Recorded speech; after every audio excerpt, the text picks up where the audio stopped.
Hi guys, it's Anthony Molinaro from OBrien Real Estate with the first edition of the 2021 Eastern Weekly Property News, where the real estate information, of course, is always on the house. Now, despite 2020 finishing on a very positive note with strong sales activity and price growth, 2021 for Metro Melbourne has started with listing activity slows to come out of the blocks. The contrary, though, is occurring in regional holiday areas, with agencies being run off their feet with both listings and sales.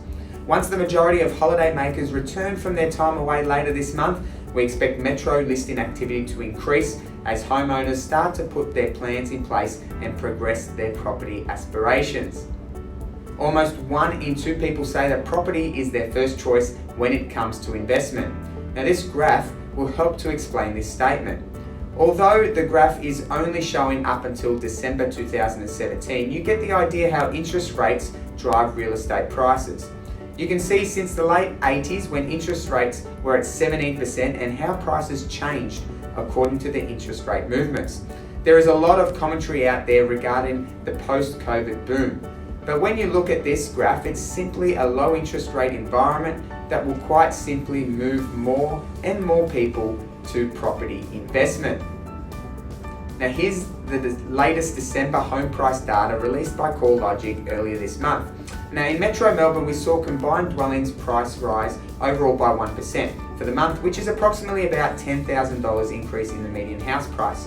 In regional Victoria, we again saw exceptional growth with 1.8% for the month, finishing the year 5.6% up with the median house price a little over $416,000. Moving on to the OBrien numbers for the week, we had a lighter than usual week in listed numbers, with 75 new listings launching, 76 properties going under offer, 75 selling with a top sale price achieved of $2.77 million. In market news this week, China's V-shaped economic recovery is complete, with economic growth now at pre-pandemic levels in the December quarter. In fact, GDP is at its strongest pace in 2 years. Population numbers released show Victoria has lost its crown as the fastest growing state, which it held for the last 6 years. Queensland is now the fastest growing Aussie state.